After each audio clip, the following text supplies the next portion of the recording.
자,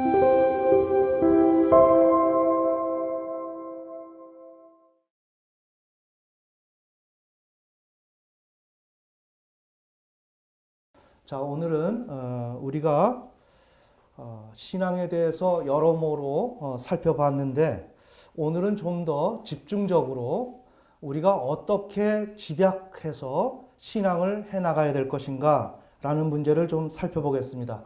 그 내용은 아브라함이 번제를 드리는 그러한 케이스인데, 아브라함이 번제를 드리게 되는 것은 단순히 의의를 확증받기 위한 방안도 아니요, 그것은 하나님 앞에서 심판을 받아서 하나님께 자기 자신을 전체를 하나님께 드리고, 또한 자신의 미해결된 문제를 하나님으로부터 해결받기 위한 방안이었습니다.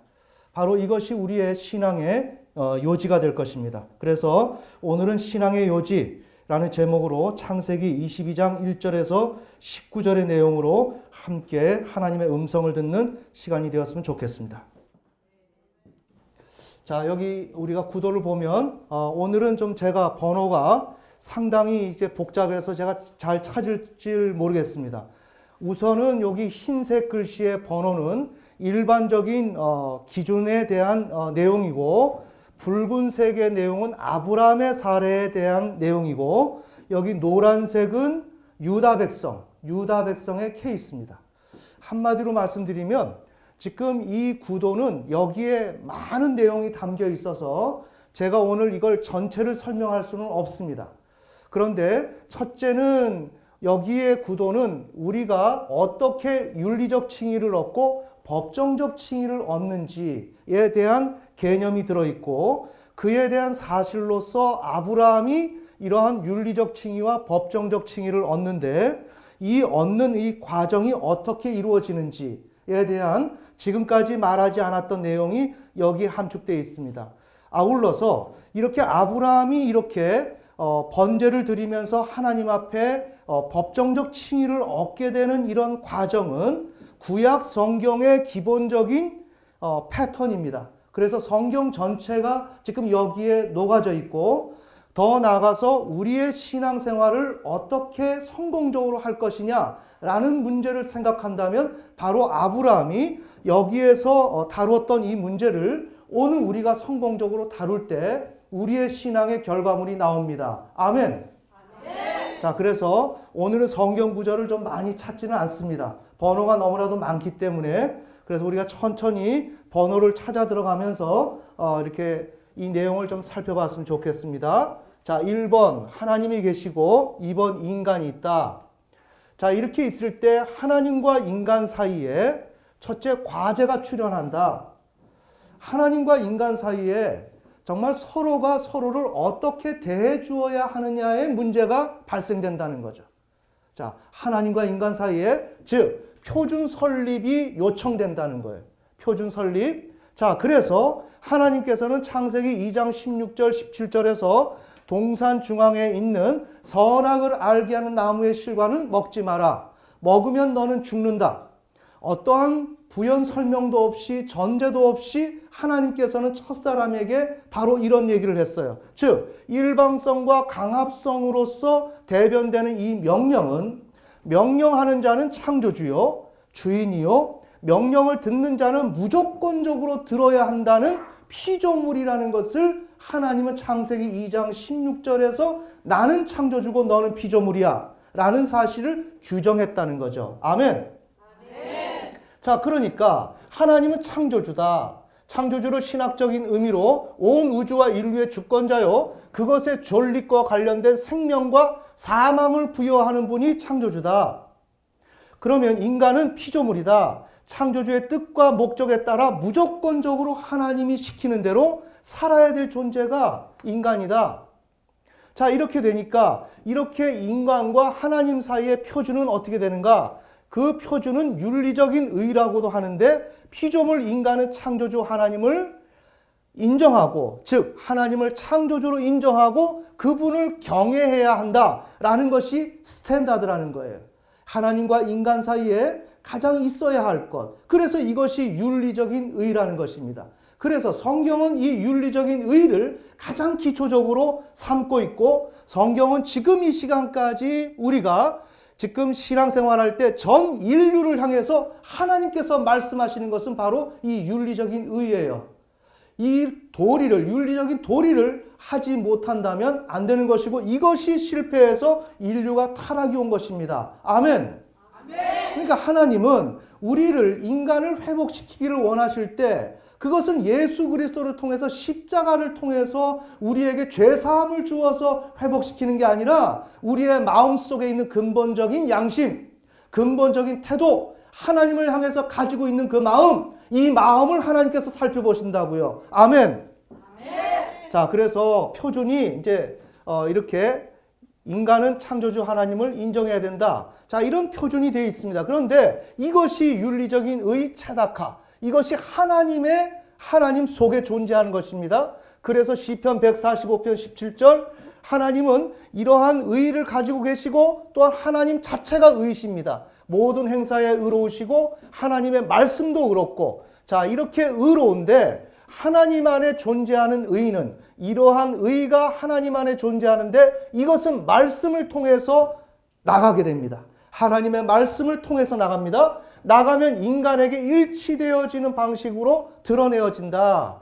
자, 이러한 것이 지금 하나님의 말씀을 통해서 지금 나가죠. 네, 나가게 되면 인간에게 일치되어지는 방식으로 드러내어진다.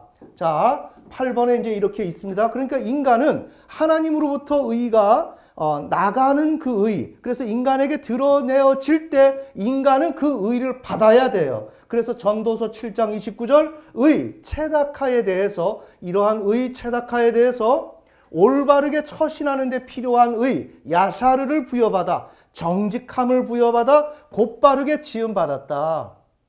이해가 되시죠? 자, 곧바르게 지음받았다.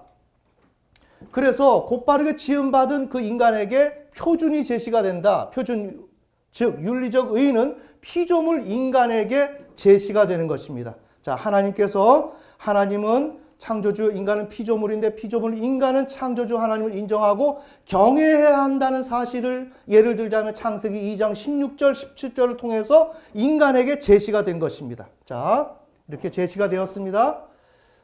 그럴 때 인간은, 체다카는 인간에게 일치되어 드러납니다. 하나님께서 발화가 된, 하나님으로부터 발화가 된 체다카는 인간에게 일치되어 드러납니다. 자, 이렇게 일치되어 드러난다면 인간의 역할은 어떻게 되는가? 의에 정직하게 반응해야 된다. 체다카에게 정직하게 반응해야 된다. 인간은 창조주 하나님을 인정하고 경외해야 한다는 사실을 정직하게 반응해야 된다. 그런데 인간의 반응이 어땠는가? 전도서 7장 29절 꾀를 내어서 정직하게 반응하지 않았다. 이것이 창세기 3장 5절. 하나님께서 선악을 알게 하는 나무의 실과를 먹지 말라고 한 것은 너가 하나님과 같이 될까봐 하나님 먹지 말라고 한 거야 라고 마귀가 말을 하자, 여기에서 피조물인 인간이 하나님을 향해서 대등한 입장을 취하고 하나님을 이겨먹으려고 하는 그 태도를 가지게 될 때 그는 정직하게 반응하지 않았습니다. 아멘. 아멘. 자, 이게 13번입니다. 자, 이렇게 반응하지 않음으로 인해서 결국 인간은 하나님을 인정하지 않습니다. 하나님을 인정하지 않는다는 건 표준이라는 의에 부합되지 않는 것으로서 불의입니다. 자, 이렇게 불의가 되면 하나님은 불의한 것에 대해서는 불의하다라고 판결을 내려야 된다라고 말씀하셨어요. 신명기 25장 1절.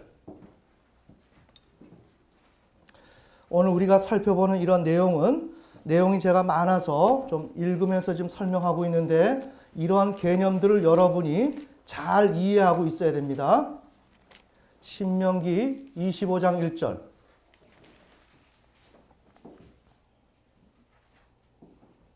매우 중요한 구절입니다.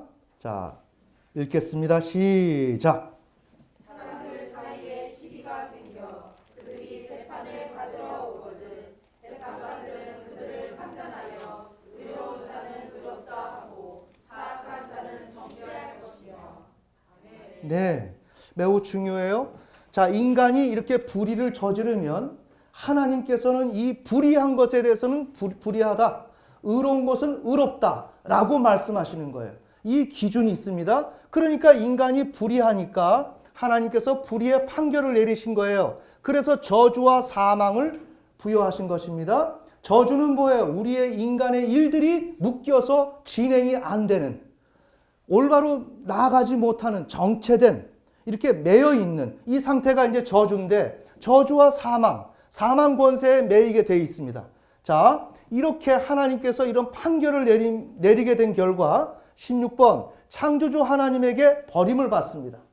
자, 우리의 문제는 하나님으로부터 버림받았다는 데 문제가 있는 거예요. 그 다음에 저주에 놓이고 죄와 사망 권세에 예속되고 우리는 죄인이 됩니다. 요 구절, 요 내용들은 여러분이 반복되는 경향이 있지만, 이런 것을 반복되는 것이지만 제가 반복적으로 쓸 수밖에 없는 것은, 그래야만 여러분에게 사고에서 논리적으로 이렇게 정착이 될 수가 있기 때문에 제가 반복적으로 적습니다. 그리고 이 내용들은 매우 중요한 내용입니다. 하나님 앞에 불의하다고 판정을 내리면 하나님에게 버림을 받고 저주에 놓이고 일이 안 됩니다. 그 다음에 죄와 사망 권세라고 하는 세력에게 붙들려서 우리가 아무리 무엇을 하려고 해도 일이 안 풀려집니다. 아멘. 그리고 우리는 그 속에 있기 때문에 죄를 지을 수밖에 없습니다. 잘 보세요. 자, 오늘 이게 제가 오늘 전하고자 하는 포인트예요. 이렇게 될 때 인간은 이렇게 불의해서 타락이 왔는데, 이때 문제 해결을 어떻게 해야 되느냐라는 내용입니다. 문제 해결은 창조주 하나님을 향해서 우리가 이렇게 반역을 했기 때문에 회개를 해야 돼요. 그 다음에 회개를 한 상태에서 하나님의 통치가 다시 재개가 되어야 돼요. 다시 시작되어야 합니다. 그 다음에 창조주 하나님의 능력을 통해서 의로움을 얻어야 돼요. 왜? 우리는 여기에서 지금 죄를 얻었기 때문에. 아멘. 자, 의로움을 얻고 저주와 죄와 사망 권세에서 해방되는 것이 우리 타락한 인간들이 해야 될 숙제예요. 천천히. 요 문제를 여러분이 잘 숙지하고 있어야 돼요. 왜냐? 신자가 내가 살아가는 데서 무엇을 어떻게 하는 것이 나의 과제인지 라는 것을 모른다는 것은 내 삶을 앞을 바라보지 못하고 따라가는 것과 동일하다는 것입니다. 아멘. 자, 그래서 문제 해결은 이렇게 되어야 한다. 그 대안은 무언가? 창조주 하나님을 향해서 회개를 해야 된다 그랬으니까, 중요한 것은 회개는 창조주 하나님을 인정하고 인간의 개별적 입장을 포기하고 하나님을 경외해야 된다. 천천히. 자, 우리가 하나님을 창조주라고 인정한다. 하나님은 나를 지으신 주권자고 하나님 마음대로 나의 인생을 당신의 뜻대로 하는 존재다라는 것을 인정하고, 그 다음에 인간은 어떻게 되는가? 나 자신이 가지고 있는 내 입장을 다 버려야 된다. 천천히. 내가 가지고 있는 나 개별적인 입장 있죠? 예를 들자면 여러분의 가정에 나 개인의 신체, 이 모든 것부터 생명까지 내게 권한이 없다는 겁니다.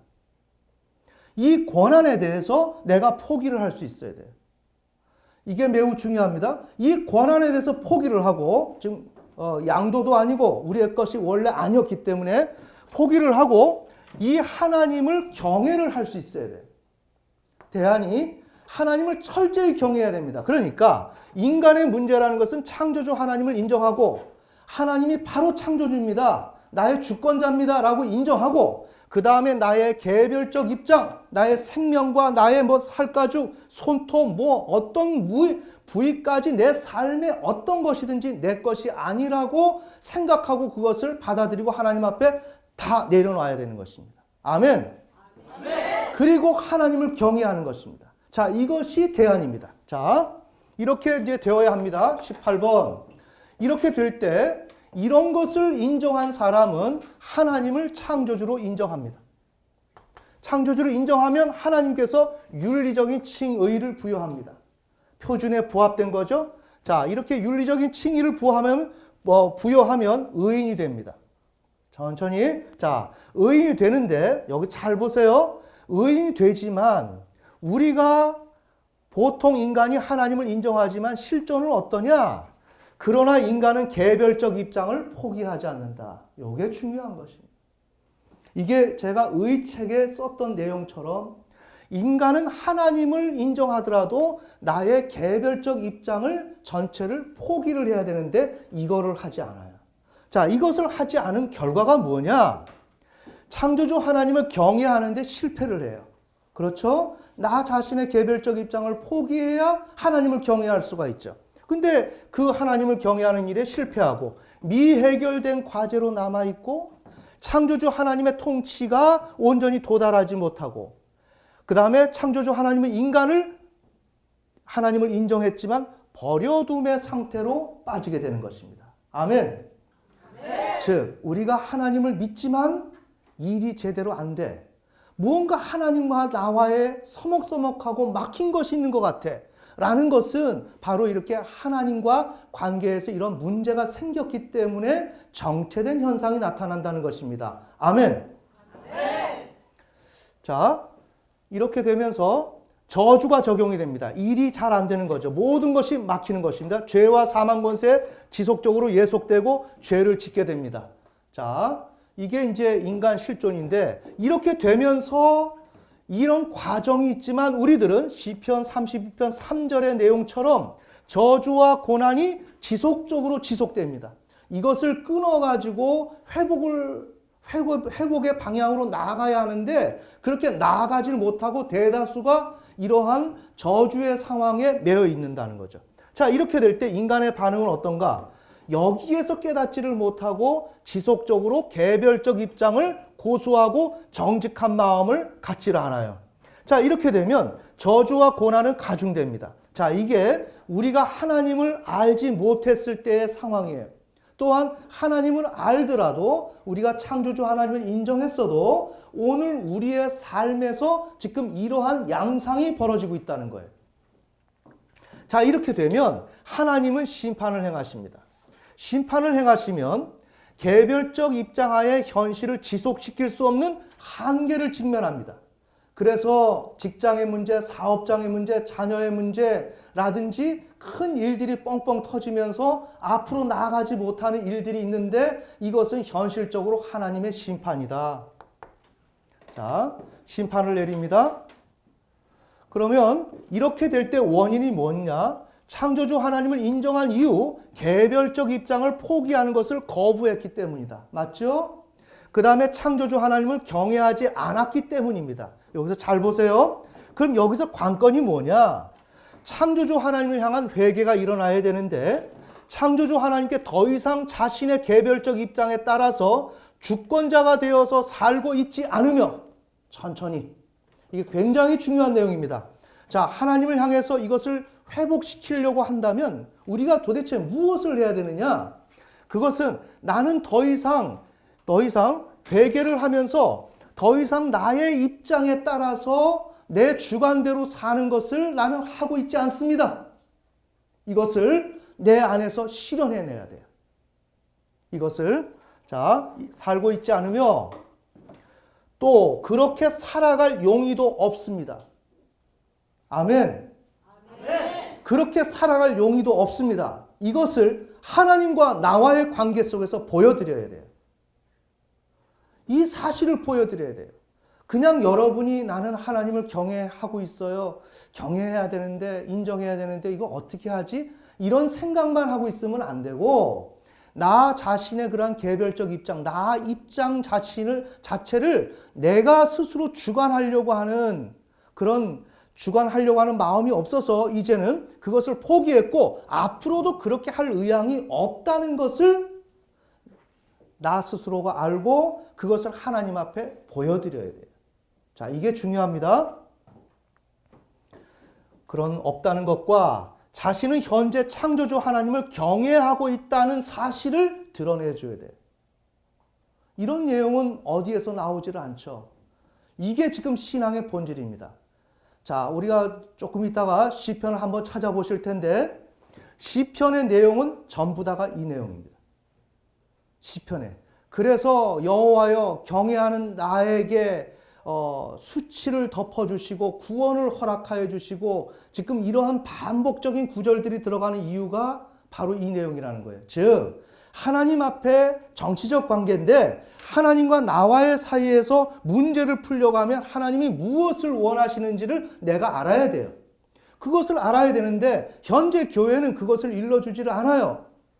지금 바로 우리 인간이 취해야 될 것이 바로 이 내용이라는 거예요. 그래서 하나님을 향해서 회개하고 나 개별적 입장으로 살지도 않으며 앞으로 살지도 않을 것이며 또한 나는 하나님을 진실로 경외하고 있습니다. 라는 사실을 하나님 앞에 드러내줘야 된다는 거죠. 자, 그러면서 이것을 입증을 시도해야 됩니다. 이게 여러분들이 해야 될 일이에요. 아멘. 그 다음에 창조주 하나님께서 그런 자신을 이렇게 나는 하고 있는데 이것을 하나님 참작해 주세요. 매우 중요합니다. 이거를 참작해 주세요. 나 이렇게 하고 있지 않습니까? 이렇게 하고 있으니까 하나님 이것을 고려해서 창조주 하나님의 통치를 제기해 주시고 나에게 의로움을 주세요. 나는 누군데? 계속 죄를 짓고 있는데. 나는 계속 부족한데. 나는 어눌한데. 하나님, 나는 하나님을 경외하고 있는 것을 보셨으니까 나에게 내 필요한 것을 하나님 채워주세요. 아멘. 그 다음에 저주와 죄와 사망 권세에 내가 매여 있는데 나를 구출시켜 주세요. 그리고 하나님께서 의와 생명의 나라에서 나를 통치해 주셔서 내가 그곳에서 하나님이 주시는 생명수를 통하여 평안하게 살 수 있도록 도와주세요. 라고 할 수 있는 것이 이것이 관건이라는 거예요. 아멘. 자, 이렇게 될 때 인간의 결정은 어떻게 되느냐? 시편 32편 5절 11절처럼 인간의 개별적 입장을 그때 가서야 포기합니다. 그러니까 여러분의 삶 속에서 문제가 해결되지 않을 때 시편 32편에서 뭐라 그래요? 고난을 주면서 고난이 가중되고 있을 때 하나님은 손으로 누른다 그래요. 계속 누르다 보니까 너무나도 힘들어가지고 시편 기자는 다윗은 어떻게 하느냐? 자신의 개별적 입장을 포기해요. 하나님, 이제 더 이상 내 뜻대로 살지 않을게요. 라는 식으로 하나님 앞에 개별적 입장을 포기합니다. 스스로 주권자가 되는 삶을 원하지 않고 창조주 하나님을 경외하기로 하는 것입니다. 이게 시편 32편에 나오는 내용입니다. 아멘. 그렇고 그런 자신을 창조주 하나님께 보여드린 후 저주와 죄와 사망에 매여 실제 삶을 살아갈 수밖에 없었던 자신을 구해 주실 것을 간구하기로 결정합니다. 자, 요것이 바로 구약 성경의 패턴인데 우리 시편 25편을 우리 찾아봅시다. 시편 25편 매우 지금 중요한 내용을 얘기하고 있습니다. 여기에 대한 내용들은 여러분이 계속적으로 숙지하시고 잘 정리를 하셔야 됩니다. 문제는 우리가 하나님을 이 방법대로 잘 따라가면 하나님은 나타나십니다. 그러기에 여러분이 여러분의 삶을 어떤 식으로 살아가는지를 이 내용에 비추어서 삶을 거울처럼 들여다볼 수 있어야 됩니다. 자, 제가 멈추십시오라고 한다면 여러분이 스톱을 해주시면 좋겠습니다. 자, 25편 1절부터 읽겠습니다. 시작. 오 주여, 내가 주를 향하여 내 혼을 드나이다. 오 나의 하나님이여, 내가 주를 신뢰하오니 내가 부끄러움을 당하지 않게 하시고 내 원수들이 나를 이겨 대가를 부르지 못하게 하소서. 참으로 주를 바라는 자는 부끄러움을 당하지 않게 하시고 까닭없이 죄를 짓는 자들은 부끄러움을 당하게 하소서. 네, 거기까지요. 지금 2절에 보면 하나님, 내가 주를 신뢰한다 그러잖아요. 하나님 앞에 내가 제대로 하고 있다는 것을 지금 제시하는 거예요. 내가 그런데 부끄러움을 당하지 않게 하여 주소서. 부끄러움을 당할 일이 있다는 것입니다. 우리가 살다 보면 어려움을 당할 때가 있습니다. 내가 잘못할 수가 있어요. 실수할 수가 있어요.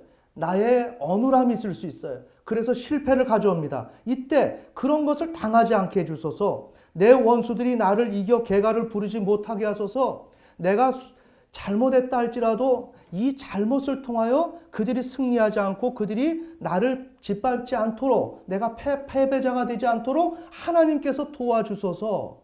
이해가 되시나요?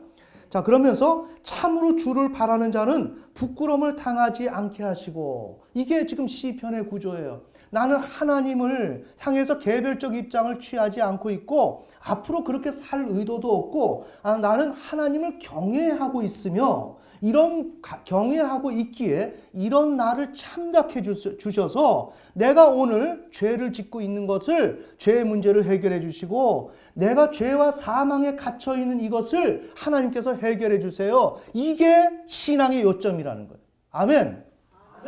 그러니까 시편 기자가 지금 참으로 주를 바라는 자는 부끄러움을 당하지 않게 해주세요. 지금 내가 하나님을 바라고 있으니까 하나님을 경외하고 있기 때문에 하나님이 그 일을 해결해 주세요. 이것이 법정적 칭의 justification의 개념입니다.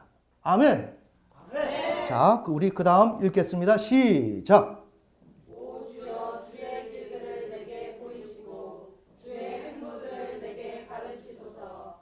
주는 내 구원의 하나님이시오니 주의 진리로 나를 인도하시고 나를 가르치소서. 내가 종일 주를 바라나이다. 네, 지금 주의 길들을 내게 보이시고 가르쳐 달라고 하는 것은 뭐예요? 나는 지금 수치를 바랄 수밖에 없을 정도로 잘못을 연일 발생시키고 있는 나라는 거예요. 아멘. 이것은 죄와 사망에 예속되어 있고 나는 죄를 지을 수밖에 없는 오늘 나의 문제라는 거예요. 이러한 문제들을 어떻게 푸느냐? 하나님을 경외하고 있다는 그 사실을 하나님께서 감안해 주셔서 그것을 통해서 나의 오늘 현실의 문제를, 죄의 문제를, 모든 것을 풀어달라고 하나님 앞에 내 입장을 제시하는 것이 신앙입니다. 아멘. 아멘. 자, 우리 그 다음 읽겠습니다. 시작. 오 주여 주의 친절한 긍휼과 주의 인자하심이 일적부터 항상 있사오니 그것들을 기억하소서. 오 주여 내 젊은 시절의 죄와 내 범법을 기억하지 마시고 주의 긍휼에 따라 나를 기억하시되 주의 선하심으로 인하여 그리하옵소서. 네, 주의 친절과 긍휼, 인자하심 이런 것을 지금 동원하고 있죠. 선하심을 동원하죠. 선처를 바란다는 거예요. 아멘. 아멘. 그래서 우리 기독교 신앙에서 justification, 법정적 칭의라는 것은 하나님의 은혜를 통해서만이 온다라고 하는 것은 사실이란 말이에요. 어떻게? 하나님의 선하심을 지금 통촉하는 거예요. 그것을 간구하는 거예요. 그러나 그것을 추구하는 것은 어디서? 내 개별적 입장을 취하지 아니하고 나는 하나님을 경외하고 있으니 하나님 나에게 내 죄의 문제를 해결해 주시고 나의 여러 가지 문제들을 해결 도와주세요. 아멘. 아멘. 그것이 되어야 하는데 개신교는 지금 어떻게 하고 있어요? 그 전자의 내용이 없다는 것입니다. 그것이 없기 때문에 가짜라는 거예요. 아멘. 아멘. 성경은 항상 이 원리를 통해서 지금 하나님은 설명해 나가고 있고 인간이 어떻게 살아야 된다는 것을 지금 제시하고 있는 거예요. 자, 그 다음 보시겠습니다. 시작. 주께서는 선하시고 곧바르시니 그러므로 그분께서 죄인들을 그 길로 가르치시리로다. 그분께서 온유한 자를 판단의 공의로 지도하시리니 곧 온유한 자에게 자신의 길을 가르치시리로다. 주의 모든 행동은 그분의 언약과 그분의 증언들을 지키는 자들에게 긍휼과 진리로다.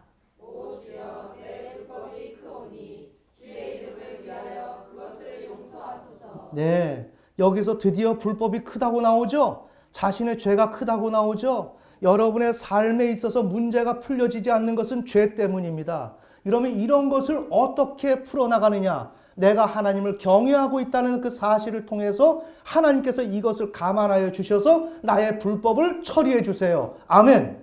아멘. 자, 그 다음 읽겠습니다. 시작. 주를 두려워하는 자가 누구냐? 그분께서 친히 택하실 길로 그를 가르치시리로다. 아멘. 주를 두려워하는 자, 주를 경외하는 자가 누구냐? 경외하는 자가 누구냐? 그분께서 친히 그에게 길을 가르칠 것이다. 이것이 핵심입니다.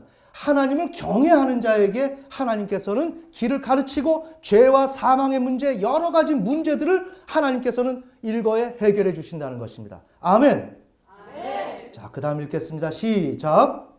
그의 혼은 편안히 거하고 그의 신은 땅을 상속하리로다.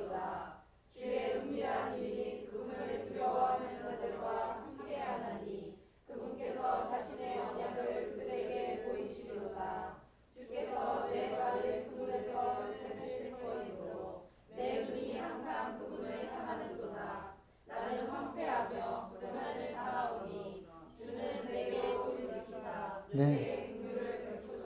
네. 지금 나는 황폐하며 고난을 당하죠. 저주와 사망에 매여 있죠. 나의 행사가 지금 제대로 진행이 안 되는 것입니다. 이렇게 될 때 이 문제를 어떻게 푸느냐? 저주와 사망과 죄에 내가 예속되어 있기 때문에 이 문제는 내가 하나님을 경외하고 있다는 사실을 하나님 앞에 제시하고, 하나님께서 그러면 이것을 보시고 나의 황폐한 이 상황을 하나님께서 해결해 주세요. 아멘.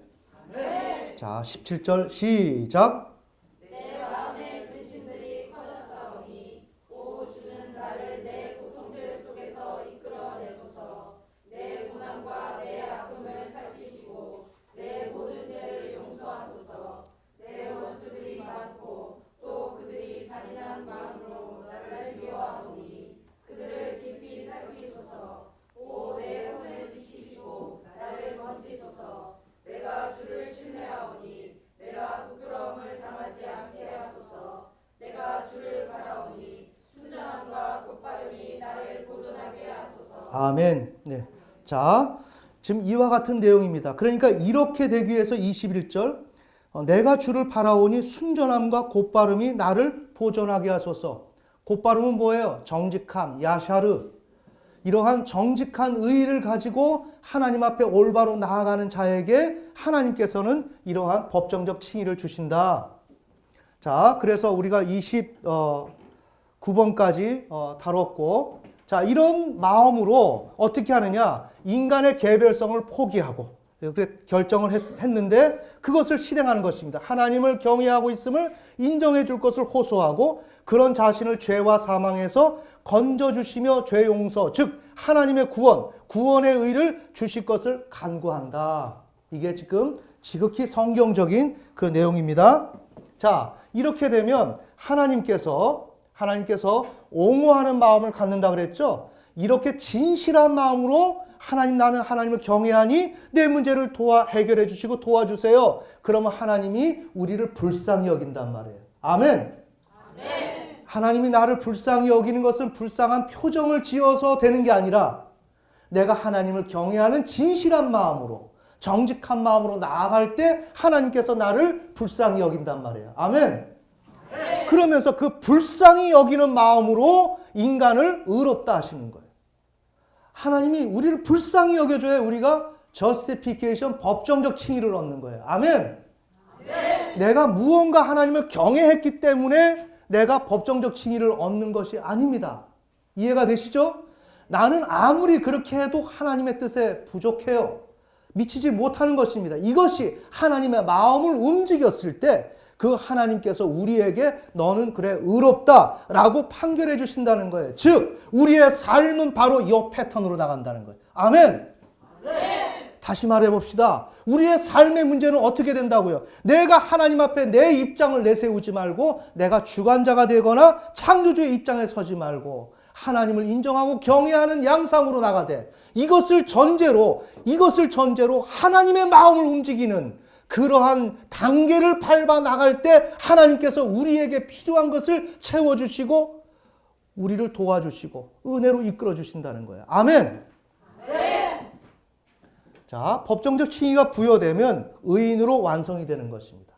자, 이 내용 다 설명할 수가 없습니다. 이렇게 온전한 삶을 살게 되는데 이게 이제 기본 패턴입니다. 자, 붉은색은 아브라함의 사례라 그랬습니다. 자, 아브라함은 어디에서 출발하는가? 16번에서 출발이 돼요.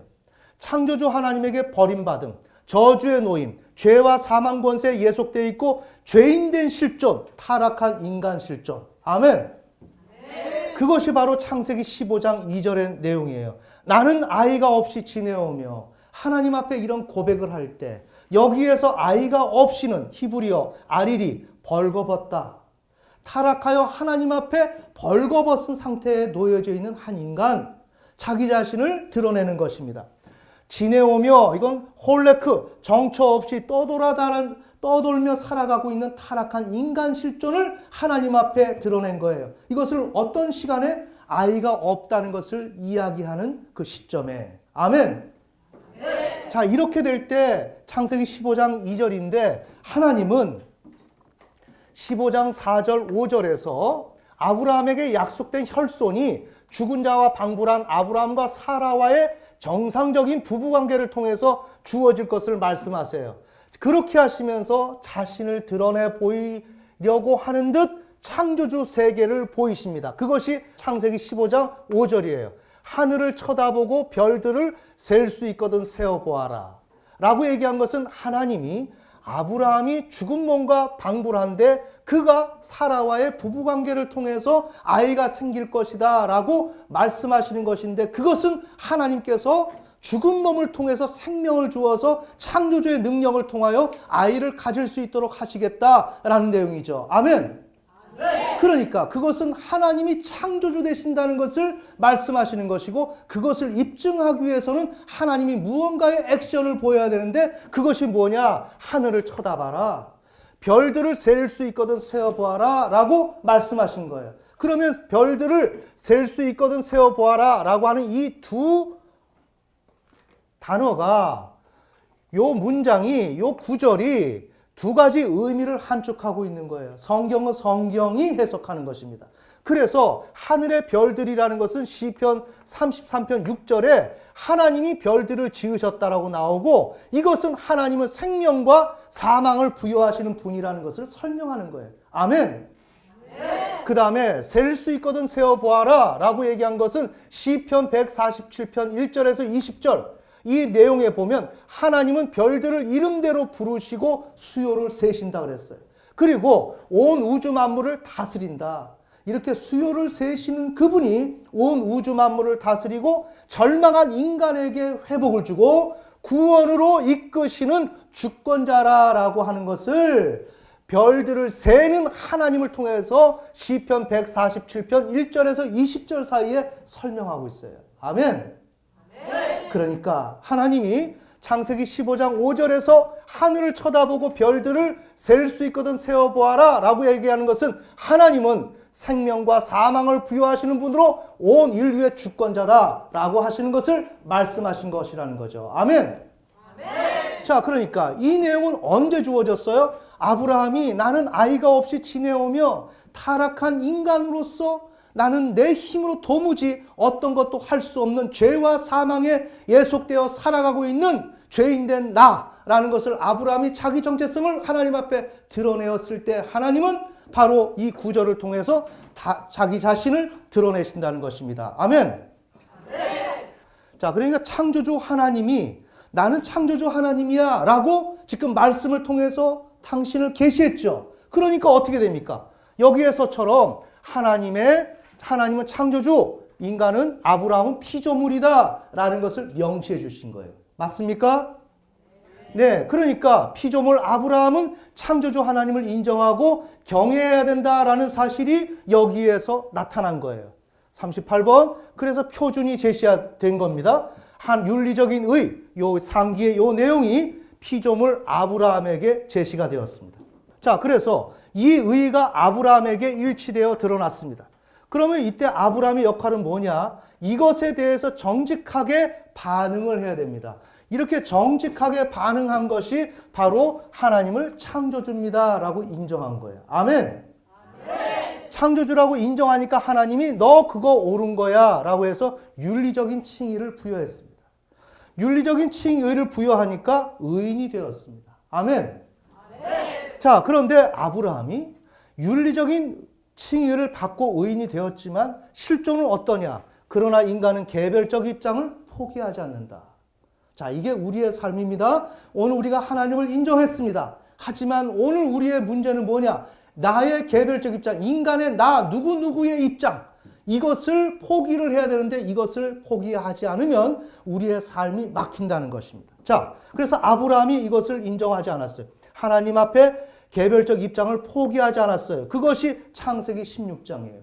여기에서 아들을 준다 그랬지만 자손이 나오질 않죠. 그러니까 어떻게 됩니까? 하갈과 동침해서 이스마엘을 낳죠. 이건 뭐예요? 아브라함 자신의 개별적 입장. 자기의 입장을 거기에서 대두를 시킨 거예요. 아멘. 자, 그 결과 창조주 하나님을 경외하는 데 실패하고 통치에 도달하지 못하고 하나님은 아브라함을 버려두게 됩니다. 그래서 모든 일이 정지가 되어 있고 앞으로 나가지를 못합니다. 그래서 사망 권세에 지속적으로 예속되어 있습니다. 바로 이것이 우리들이 살아가는 모습이에요. 자, 그 결과 어떻게 되는가? 저주와 고난이 지속됩니다. 자, 우리 창세기 16장. 제가 이 내용을 순서대로 얘기하는 것은 여러분이 이 순서를 꿰는 데는 평생을 가도 못할 수가 있어요. 이 순서를 여러분이 꿰고 있어야 내 신앙이 현주소가 어디냐라는 것을 파악할 수가 있는 거예요. 자, 고난이 지속됩니다. 창세기 16장 16절, 그 다음에 17장 1절 우리 연결해서 읽겠습니다. 시작. 하갈이 아브라함에게 이스마엘을 낳았을 때 아브라함은 86세더라. 아브라함이 99세였을 때 주께서 아브라함에게 나타나 그에게 이르시되 나는 전능자 하나님이니라. 너는 내 앞에서 걸으며 완전할지니라. 아멘. 네, 지금 하갈이 이스마엘을 낳았을 때가 몇 세예요? 86세. 그 다음에 1절에 아브라함이 99세였을 때. 아멘. 몇 년 차이가 났습니까? 예, 13년이죠? 13년 동안 하나님은 나타나질 않습니다. 천천히. 우리가 하나님 앞에서 이렇게 나의 개별적 입장을 옹호하고 내가 주인 되어서 하나님 앞에 내 입장을 내려놓지 못하면 하나님은 오랜 기간 동안 내가 아무리 열심히 하고 노력하고 찾아도 하나님은 대답이 없습니다. 아멘. 아멘. 자, 이와 같이 저주와 고난이 지속되는 거예요. 이럴 때 인간의 반응이 또다시 하나님 앞에 돌아가야 되는데 우리가 그러지를 못해요. 13년이라는 시간, 장시간 동안에 내가 아무리 노력해도 안 되는데 이 시간이 무모할 정도로 아무런 효과가 없을 정도로 우리는 여기에 반응을 하지 못해요. 자, 우리 봅시다. 창세기 17장 15절. 17장 15절부터 22절까지인데 이 내용은 뭐냐? 아브라함이 하나님을 인정했죠. 창조주로 인정했습니다. 하지만 자신의 개별적 입장을 포기하지 않았습니다. 그런 가운데서 저주와 고난이 오지만 지금 아브라함은 어떻게 하느냐? 하나님을 안 믿어요. 이해가 되시나요? 하나님을 안 믿는다고요. 나의 입장에 맞추어서 모든 것을 재해석을 합니다. 천천히. 하나님은 창조주고 나는 피조물이고 하나님은 주권자고 내 삶을 하나님 마음대로 당신의 뜻대로 목적대로 이끄는 것이 신앙인데 오늘 나는 그러면 어떻게 됩니까? 내 뜻과 목적은 없습니다. 아멘. 그러면 하나님이 자손을 주신다, 혈손을 주신다 그랬으면 그것을 믿고 따라가야 되죠? 따라가지를 않는다고요. 여기에서 내 입장을 생각한다고요. 하나님이 아들을 준다고 한 지가 몇 년인데 왜 이렇게 없지? 자, 그래서 13년이라는 시간이 지나가고 나서 지금 99세가 되고 나니까 어떻게 생각이 들겠어요? 상황은 끝났다. 여기서 무슨 하나님의 응답이 있겠냐? 너 뭐가 나왔어요? 아브라함의 개별적 입장이 나왔죠. 아멘. 아멘. 개별적 입장이 등장되면서 그 아브라함이 하고 있는 모습을 보란 말이에요. 아브라함은 하나님이 아들을 준다는 것을 믿지 않아요. 자, 그 내용이 17장에서 나옵니다. 자, 17장 15절부터 22절 읽겠습니다. 시작. 하나님께서 또 아브라함에게 이르시되 내 아내 사레로 말하건대 너는 그녀의 이름을 사레라 하지 말라. 그녀의 이름이 사라가 되리라. 내가 그녀에게 복을 주어 그녀로부터 내게 아들을 주리라. 참으로 내가 그녀에게 복을 주리니 그녀가 민족들의 어머니가 되고 백성의 왕들이 그녀에게서 나리라 하시니라. 그때 아브라함이 얼굴을 내고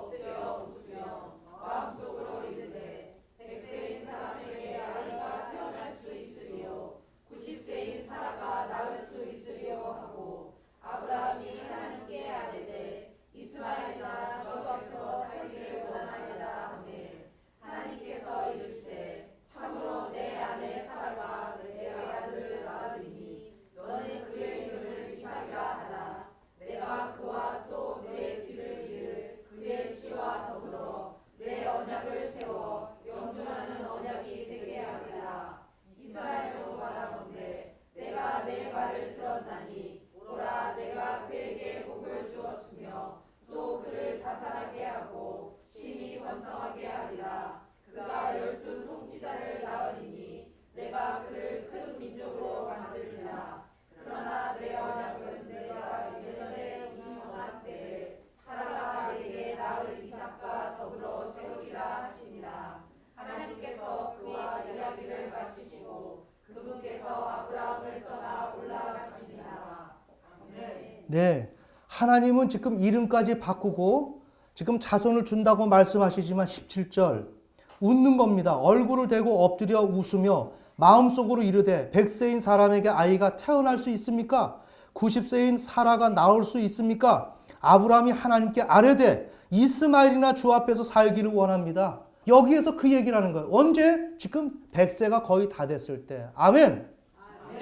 그러니까 지금 아브라함이 하나님을 믿는다고 하지만 창조주 하나님을 인정하기는 했지만 실질적으로 하나님을 인정한 게 아니에요. 왜? 나의 입장, 아브라함의 입장이 있고서는 아브라함의 100세 된 아브라함의 입장이 있을 때는 하나님은 온데간데 없다는 내용입니다. 아멘. 오늘 나의 가정의 형편과 내 삶의 현실과 나 개인의 형편을 생각할 때는 하나님은 나에게 이방인이고 아무런 관련이 없는 존재예요. 아멘. 이렇게 될 때 우리의 신앙에 진전은 없습니다. 지금 아브라함이 이와 같이 이렇게 저주와 고난이 지속된다면 자신의 태도를 바꿔야 되는데 개별적 입장을 고수해요. 지금 사라도 마찬가지입니다. 우리 같이 봅시다. 18장 9절에서 15절. 부부가 동일하게 합니다. 자, 18장 9절에서 15절. 자, 읽겠습니다. 시작. 그들이 그에게 이르되 내가 아내 사라가 어디 있느냐 하니 그가 이르되 보소서 장막에 있나이다 하매 그분께서 이르시되 생명의 때를 따라 내가 확실히 내게 돌아오리니 보라 내 아내 사라에게 한 아들이 있으리라 하시니라. 사라가 그의 뒤에 있던 장막문에서 그것을 들었더라. 이제 아브라함과 사라는 나이가 나려고 하고 또 사라에게는 여인들의 관례에 따른 것이 멈추었더라. 그러므로 사라가 속으로 웃으며 이르되 내가 늙었고 내 주도 늙었은즉 내게 즐거움이 있으리요 하네. 주께서 아브라함에게 이르시되 어찌하여 사라가 웃으며 이르기를 내가 늙었거늘 정말로 아이를 낳으리요 하느냐. 주께서 너무 어려운 일이 있느냐. 생명의 때를 따라 내가 정한 때에 내게 돌아오리니 사라에게 한 아들이 있으리라 하시니라. 그때 사라가 두려워서 부인하여 이르되 내가 웃지 아니하였나이다 하니 그분께서 이르시되 아니라 내가 웃었느니라 하시니라. 아멘. 네, 이와 같이 부부가 하나님 앞에 고난이 가중되고 일이 풀려지지 않음에도 불구하고 인간은 내가 무엇을 해야 될지를 가늠하지 못하기 때문에 계속적으로 지금 하나님의 뜻을 알지 못하고 엉뚱한 길로 가고 있는 거예요. 이렇게 되면 저주와 고난이 가중되고 심판이 주어집니다. 자, 심판이 어떻게 되느냐? 지금 매우 중요한 구절입니다. 18장 12절, 우리 다시 한번 금방 18장 12절이 이들이 지금 심판을 받고 있다고 하는 그런 내용들이에요. 그러므로 사라가 속으로 웃으며 이르되 내가 늙었고 내 주도 늙었은즉 내게 즐거움이 있으리요. 자, 이 내용이에요. 지금 사라가 속으로 웃으며 이르되 나와 내 주도 늙었은즉 내가 즐거움이 있겠습니까? 지금 이것은 피조물로서 타락한 인간이 죄와 사망에 갇혀서 우리가 아이를 낳는다는 것은 하나님이 생명을 주셔야 몸에서 아이가 나오는 것입니다. 근데 아이가 나오질 않는 것은 저주에 매여 있고 사망과 또한 죄에 매여 있다는 것을 얘기하는 것인데 이렇게 매여 있는 현실 가운데서 더 이상 하나님이 주신다 그래도 웃으면서 어떠한 가능성이 있겠는가라고 생각하는 것은 죄와 사망에 매여 있는 노예된 삶에 노예된 사람이 보일 수 있는 양태다. 아멘. 지금 매우 중요한 것입니다. 이것을 왜 말씀드리느냐? 아브라함이 지금 바벨론 포로가 된 유다 백성처럼 아무런 낙도 누리지 못하는 절망 가운데 살아가고 있는 것이 아브라함이라는 것입니다. 아멘. 그러니까 지금 이 상황은 심판을 받아서 포로가 된 유다 백성처럼 아브라함은 최초에 창세기 15장 2절에 나는 아이가 없이 지내오며 아리리 벌거벗다 정처 없이 떠돌며 살아가다 라고 하는 타락한 인간 실존, 죄와 사망의 노예가 되어 있는 바벨론의 포로가 되어 있는 인간 실존처럼 아브라함은 한 국가의 포로가 된 것이 아니라 죄와 사망의 저주의 포로가 되었다고요. 아멘. 그렇게 포로가 된 아브라함이 자신의 진면목을 보이는 것은 언젠가 자손을 준다라고 하나님이 오셔서 말씀을 하셔도 믿지 못하는 이것은 무엇인가? 바로 죄와 사망에 철저하게 예속되어서 어떤 희망과 소망을 가질 수 없는 그러한 아브라함과 사라의 모습이다. 이것은 뭔가 바벨론 포로로 된 유다 백성의 모습과 동일한 것이다. 아멘. 이것은 바로 심판받은 모습이다. 매우 중요합니다. 자, 왜 이 얘기를 할까요? 지금 아브라함이 칭의를 얻고 법정적 칭의를 얻고 더 나아가서 윤리적 칭의를 얻는 것은 이것은 단순히 하나님께서 아브라함의 그러한 의의를 테스트하고 그냥 그 아브라함이 하나님을 인정하니까 그냥 기특하게 여겨서 윤리적인 칭의를 준 것이 아니라 아브라함은 타락한 인간으로서 그 실존에서 하나님을 알아봤고 창조주 하나님을 인정했지만 그는 아쉽게도 개별적 입장을 너무나도 고수하는 가운데 이는 타락한 인간 실존에서 벗어나지 못하고 거기서 나오지 못하는 그러한 너무나도 절망스러운 상황을 지속했고 거기서 벗어나지 못했다는 내용입니다. 아멘. 그 가운데서 하나님께서는 아브라함에게 번제로 독자 이삭을 드리라고 하는 거예요. 이것은 무슨 내용이냐? 바벨론 포로로 잡혀있던 유다 백성처럼 아브라함은 죄와 사망의 권세 가운데 포로로 되어 있는데 이에게 하나님께서 회개를 촉구하는 것입니다. 너의 사랑하는 아들, 유일한 아들, 독자 이삭을 번제로 드려라. 아멘. 이것은 단순히 아브라함의 마음을 살펴서 너가 정말 나를 경외하는지 경외하지 않는지 이것을 살펴보려고 한 게 아니라 아브라함은 지금 바벨론의 포로로 잡혀있는 유다 백성처럼 죄와 사망의 권세에 예속되어 있는 상태였다고요. 아멘. 이 상태에 있었던 아브라함은 하나님 앞에 자기 자신이 하나님을 경외하고 있다는 사실을 보여야 할 것이며 더 앞서서 자신이 개별적 입장으로 살지 않겠다라고 하는 것을 하나님께 보여서 자신이 지금 이 시간에 13년 99세 때가 되도록 아들을 갖지 못하고 있는 이러한 죄와 사망에 매여서 실패한 삶을 살아가는 이것을 전복시키고 뒤집고 엎어서 이제 승리하는 삶을 살기 위해서는 하나님 앞에 이미 앞서 말씀드린 대로 개별적 입장을 포기하고 창조주 하나님을 인정해야 되는데 그것을 보이도록 하나님께서는 촉구하신 것이 유일한 독자 이삭을 하나님께 바쳐라 라고 명령하신 것이었다는 내용이죠. 아멘. 지금 제가 설명 잘하고 있어요? 지금 이 내용이 매우 중요한 것입니다. 이것이 바로 포로기 신학적 관점 속에서 제가 아브라함이 얻은 의를 지금 해석하고 있는 거예요. 이거는 전 세계에서 이런 해석은 없습니다. 자, 참고로 그 말씀드린 것이고요. 그래서 아브라함은 이제 이런 사실을 알고 하나님의 뜻을 알고 그래, 나 이제는 내 힘으로 살지 않을 거야.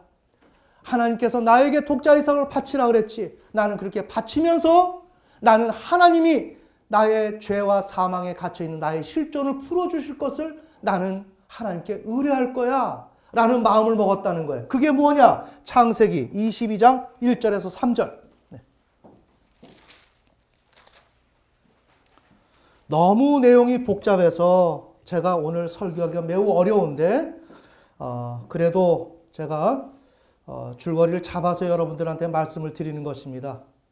지금 이 내용은 책을 쓰더라도 매우 어려운 책이 될 것이고 문제를 풀어가는 것이 서술하는 것이 너무나 어려운 내용들입니다. 참고로 여러분 이해하시고 자 아브라함이 이렇게 결단을 하면서 자기 자신의 모든 것을 포기하고 나아가겠다라는 마음을 가진 것이 지금 창세기 22장 1절에서 3절입니다. 자, 시작.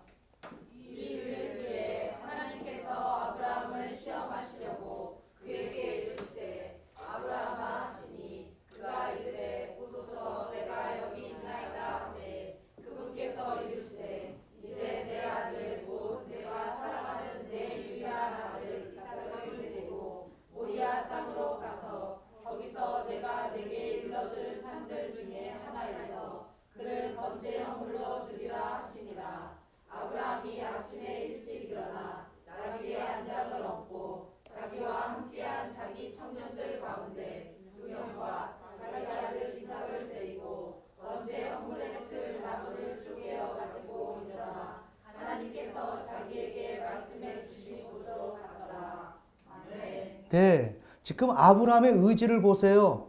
너의 사랑하는 아들 독자 이삭을 번제로 드리라 그러니까 3절에 아브라함이 아침에 일찍 일어나 뒤돌아 돌아보지 아니하고 바로 하나님의 그 말씀에 자기의 전체를 하나님 앞에 드리고 자기 스스로가 개별적 입장, 아빠로서의 입장, 가장으로서의 개별적 입장을 여기서 취하지 않는 거예요. 아멘.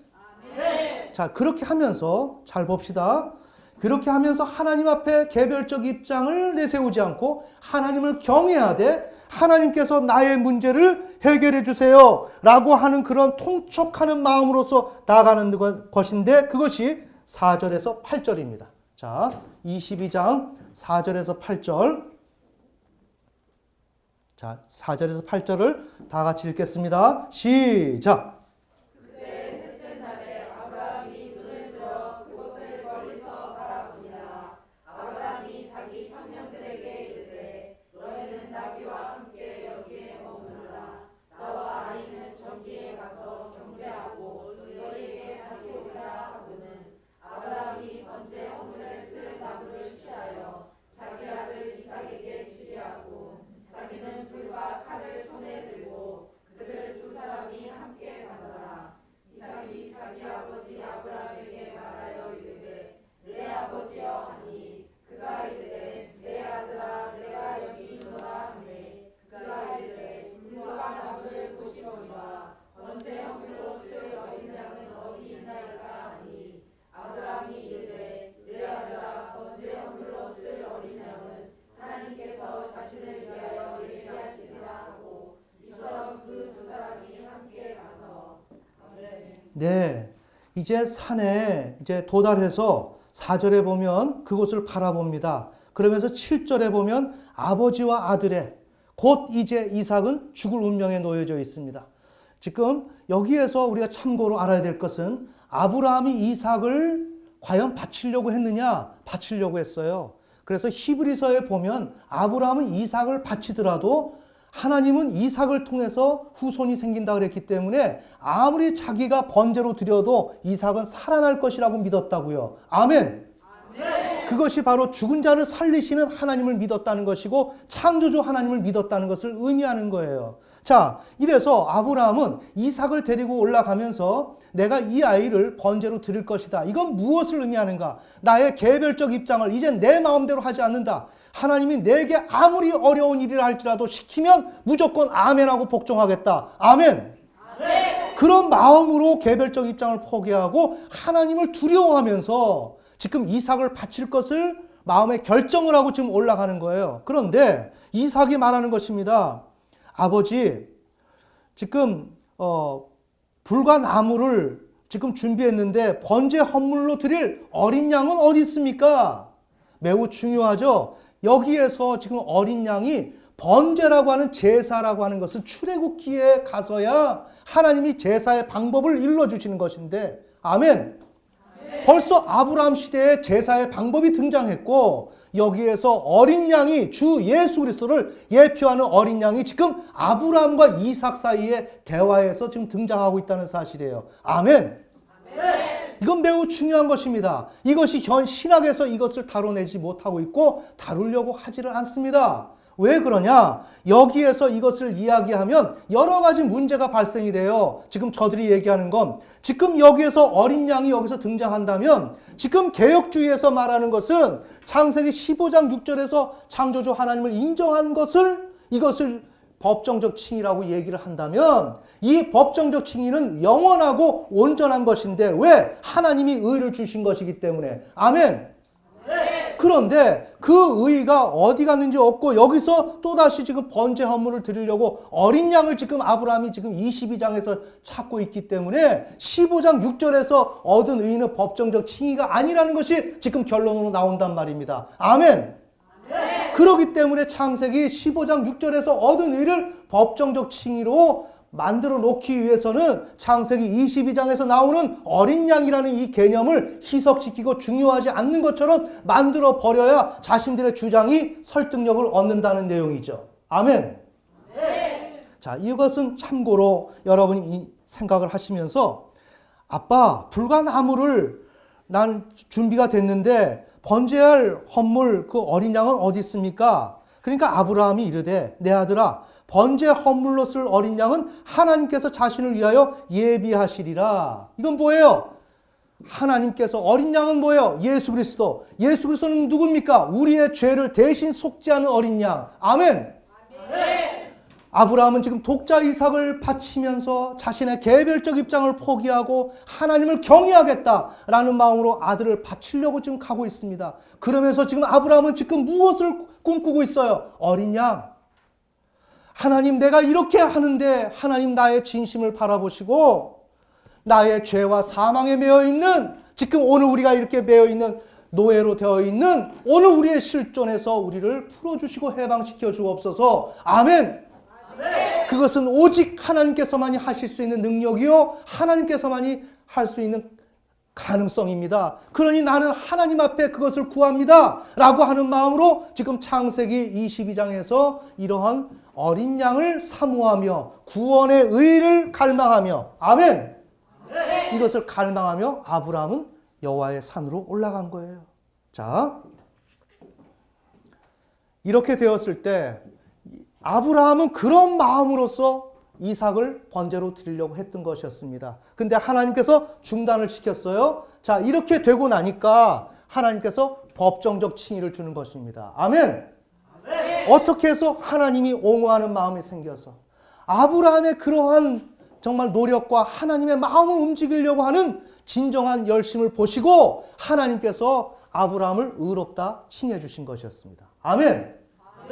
그러면서 아브라함은 어떻게 됐습니까? 창세기 22장 15절 18절 하나님께서 축복을 해주시죠. 바라크, 저주로 매어있던 아브라함에게 하나님께서 이제 죄와 사망의 권세로부터 풀려나고 이제 의와 생명의 나라에서 하나님의 통치를 받는 그러한 역사가 일어나도록 하시며 그 결과로서 하나님이 축복을 해주신다는 것이었습니다. 아멘.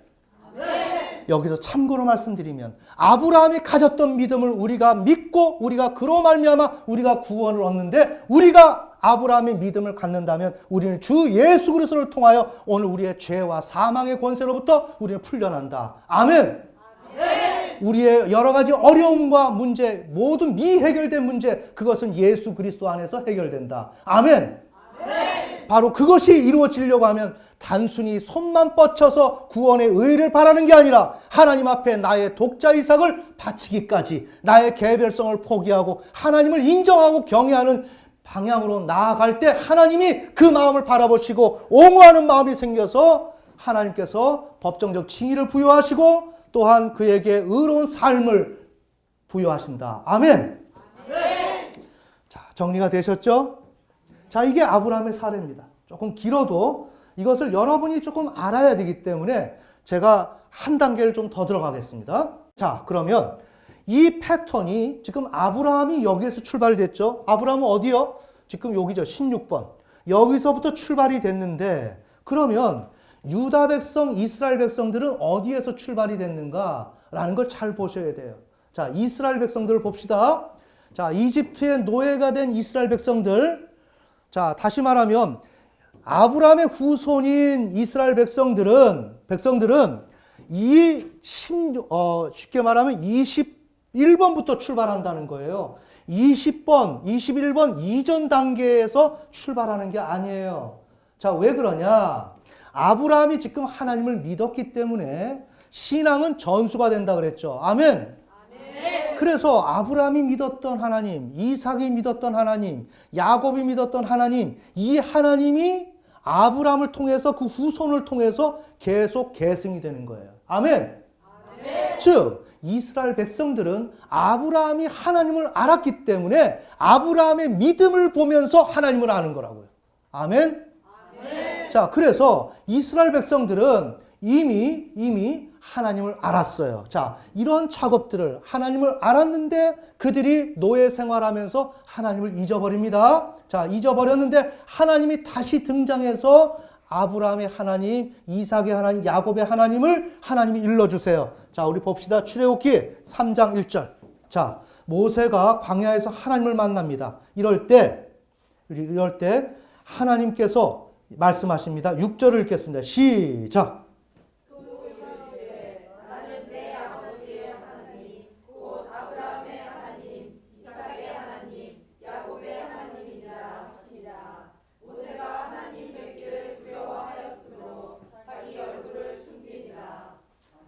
네, 광야에서 모세가 떨기나무 앞에서 지금 하나님을 뵙는데 하나님이 누구를 하나님 스스로를 어떻게 계시하느냐? 아브라함과 이삭과 야곱의 하나님이라는 거예요. 아멘. 그러면서 모세에게 일러줍니다. 자, 그 다음에 4장 5절.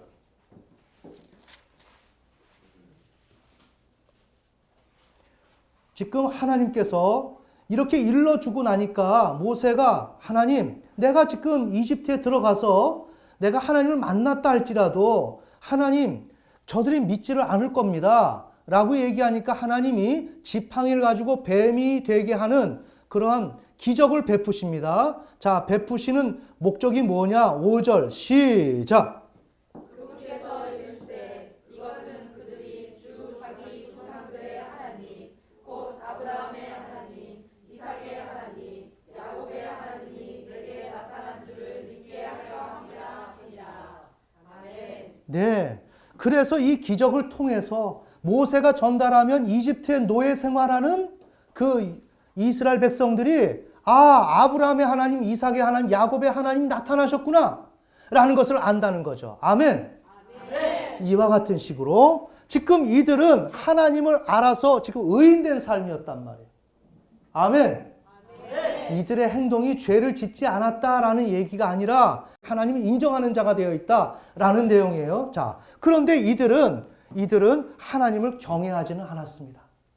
경외하지 않았습니다. 이들은 개별적 입장을 포기하지 않았습니다. 하나님을 잊어버립니다. 사사기 2장 12절. 그 뒤로 쭉 넘어가면 이런 과정을 밟아오면서 지금 이스라엘 백성들은 가나안 땅 들어갔습니다. 들어갔는데 하나님을 잊어버려요. 자, 12절 읽겠습니다. 시작. 이집트 땅에서 자기 조상들을 데리고 나오신 주 자기 조상들의 하나님을 버리고 다른 신들을 곧 자기들의 사방에 있던 백성의 신들을 따라가서 그들에게 절하여 주의 분노를 일으켰더라. 아멘. 네, 하나님을 버리죠. 자, 이 버리는 것은 왜 버렸느냐? 예레미야 2장 9절. 자, 2장 13절을 읽겠습니다. 예레미야 2장 13절. 자, 읽겠습니다. 시작. 내 백성이 두 가지 악을 행하였으니 곧 그들의 생수의 샘인 나를 버렸고 또 자기들을 위해 물 저장고들 즉 물을 가두지 못할 터진 저장고들을 만드니라. 아멘. 네, 생수의 샘, 우리의 삶의 모든 근원, 내가 살아가는 모든 것들은 방법론은 누구에게 있다? 하나님에게 있다. 내가 하나님을 경외하기만 하면 하나님께서 나에게 아이디어를 주시고 만날 사람을 연결시켜 주시고 모든 것을 만들어 주셔서 하나님이 나를 살게 하신다. 아멘. 그러니까 내가 살도록 하는 생수는 누구에게 있어요? 하나님에게 있어요. 그건 무엇을 의미해요? 나 개별적 입장, 나의 노력으로 하는 게 아니라는 거예요. 아멘. 오늘 내가 우리 가정이 이것을 살아야 되기 때문에 이것이 필요하다 그래서 내가 노력해서 하는 것이 아니라 내가 하나님을 경외하면 하나님께서 나의 필요를 아시고 나에게 채워주실 것을 채워주셔서 하나님 편에서 이루어주신다고요. 아멘. 그런데 지금 이스라엘 백성들은 하나님을 잊어버리면서 그것도 부족해서 자신의 개별적 입장을 포기하지 않았어요. 그 증상이 뭐냐? 생수의 샘이신 하나님을 버렸다는 것입니다. 아멘. 하나님보다도 내가 하고 싶다는 겁니다.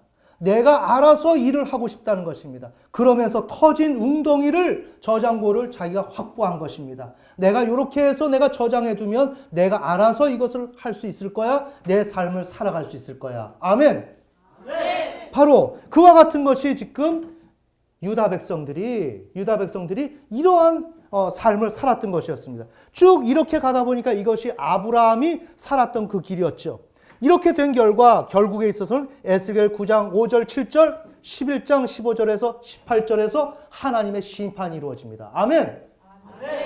심판이 이루어지면서 그들이 바벨론 포로로 잡혀가서 거기에서 그들은 목 놓아 하나님 앞에 울부짖습니다. 하나님, 정말 저희들 잘못했습니다. 하나님이 우리의 아버지십니다. 라는 그 구절들이 바로 예레미야 3장 21절 25절 이사야 63장 15절에서 16절 사이에 하나님 앞에서 진실로 하나님을 인정하는 창조주 하나님 앞에 자신의 삶을 돌아보고 모든 것을 하나님께 맡기는 그러한 신앙으로 나아가게 될 때 하나님께서 그들에게 의로움을 주셔서 의의 백성으로 삼는다는 내용입니다. 아멘. 자, 오늘 제가 지금 3가지 구도를 말씀드렸어요. 지금 이 내용은 너무나도 많은 내용이라 설교 시간을 짧기 때문에 제가 이 번호부터가 뒤죽박죽이어서 번호를 찾는 것조차 어렵고 힘들어서 여러분들한테 매끄럽게 말씀을 못 드렸어요. 하지만 지금 제가 전달하고자 하는 요지를 여러분 아셨나요? 네. 그러니까 이 사실을 알아야 돼요. 그러니까 결론의 말씀을 맺자면 인간은 창조주 하나님을 인정해야 되고 결론은 내 개별적 입장을 포기하고 나 누구누구의 입장을 다 포기하고 하나님을 경외해야 된다. 하나님을 경외해야 된다. 그런데 대다수가 오늘 우리들이 아브라함처럼 하나님을 인정을 했지만 개별적 입장을 포기하지 못한다. 포기하지 못하고 하나님을 경외하지 못한다. 그 결과 죄와 사망에 매이고 저주에 매이는 것은 동일한 현상으로 주어지게 된다. 이럴 때 어떻게 되느냐? 회개함으로 인하여 창조주 하나님의 통치가 내게 도래해서 내가 저질러 놓은 죄와 사망에 매여 있는 것들, 죄의 문제를 하나님이 해결해 주셔야 된다. 아멘. 이게 매우 중요하다는 거죠. 내가 해결하는 게 아니에요. 내게 숙제가 있는 문제들은 내가 하는 게 아닙니다. 그건 내가 죄와 사망에 매여 있기 때문에 지금 내가 실패가 있는 것입니다. 나의 삶이 어려운 것입니다. 그러면 그것을 해결하는 것은 누가 해야 돼요? 하나님이. 아멘. 죄와 사망에서 벗어나게 해줘야 되는 거예요. 거기서 벗어날 때 내 개인의 문제들이 풀려지는 거예요. 그럼 그것을 하기 위해서는 어떻게 되는가? 하나님에게로 돌이켜야 된다. 돌이킨다는 것은 무엇인가? 창조주 하나님을 인정하고 개별적 입장을 주장하지 않고 창조주 하나님을 진실로 경외하는 것이다. 아멘. 그러면 그것을 우리가 안다고 되는가? 아니다. 그것을 내 삶 속에서 구체적으로 만들어 가야 한다. 어떻게? 하나님, 이제 나 누구누구의 입장대로 살지 않겠습니다. 나 누구누구의 입장대로 산다고 되는 것 아니라는 걸 저는 알았기 때문에 내 개인의 입장, 내가 그것을 생각하지 않은 불안해서 떨려서 참을 수 없지만 나는 그래도 감당하겠습니다. 내 입장 다 버려버리겠습니다. 누구처럼? 아브라함처럼. 아멘. 자기 독자 이삭을 다 난도질을 해서 각을 떠서 불을 태워서 하나님 앞에 올려드려도 나는 아무 상관없습니다. 내 인생은 내 것이 아니고 하나님의 것입니다. 아멘. 그것을 알고 하나님 앞에 두려움으로 내 개별적 입장을 버려버리고 하나님을 두려워하면서 경외하면서 하나님 앞에 나아갈 때 어떻게 하라 그랬어요? 하나님, 나의 이러한 형편을 내가 하나님을 경외하는 것을 보셨습니까? 아멘. 나는 하나님을 경외하고 있습니다. 이것 좀 보세요. 보셨지 않습니까? 나의 문제를 해결해 주세요. 하나님 나를 도와주세요. 이렇게 될 때 우리의 기도가 응답받는다는 내용입니다. 아멘. 이것이 아니라 예수 보혈, 예수 피 아무리 1000번 만번 외쳐도 되는 게 아닙니다. 하나님은 우리가 하나님을 경외한다는 것을 내 개별적 입장을 내가 포기하고 단념하고 그것을 버렸다는 것을 하나님 앞에 내가 내어보이고 그것을 입증받는 과정을 거칠 때 하나님께서는 그 과정에서 마음이 움직여져서 우리에게 어린 양을 주신다는 것입니다. 아멘. 이 과정이 여러분에게 있어야 돼요. 왜 말씀드렸을까요? 이 과정을 모르고 여러분이 신앙생활하면 아브라함처럼 13년 지나가는 건 금방입니다. 우리가 10년 지나가는 건 금방입니다. 그럼에도 불구하고 어떤 가시적인 결과가 나오지 않습니다. 왜 그렇습니까? 지금 이 패턴을 모르기 때문에 성경이 지금 말씀하시는 그 명확한 패턴, 이게 성경 전체가 지금 이야기하고 있는 거예요. 아멘. 하나님은 오늘 여러분에게 정말 하나님을 인정하고 경외하는 것을 내어 보여라. 내어 보여라. 내가 그것을 보면 내가 너에게 응답할 것이다. 하나님은 지금 그렇게 말씀하십니다. 오늘 이 내용이 여러분들한테 잘 적용되어서 여기에 있는 사람 한 사람도 빠짐없이 하나님의 응답을 받는 저와 여러분이 되었으면 좋겠습니다. 네, 기도드리겠습니다.